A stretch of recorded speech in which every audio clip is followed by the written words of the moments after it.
Welcome back to my channel. I am back with another hair collab. Today's video would be me installing this hair from Sogoodhair, so I hope y'all enjoy.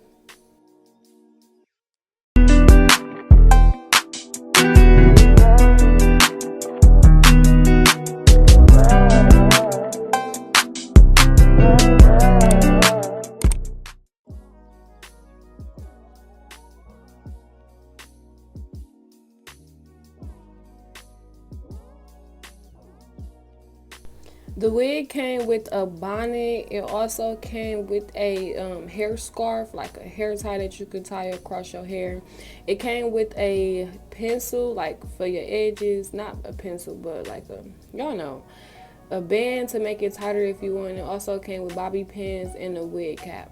Also, this lace was already bleached, so no, I did not bleach it. I just installed it right out of the box. Like literally, it was good.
is the final look. I hope y'all enjoyed. You can use my discount code to get money off. Everything that you need to know will be in the description box as well. Don't forget to like, comment, and subscribe. Don't forget to go follow me on Instagram and on Snapchat if you already haven't. And I will see y'all in my next video.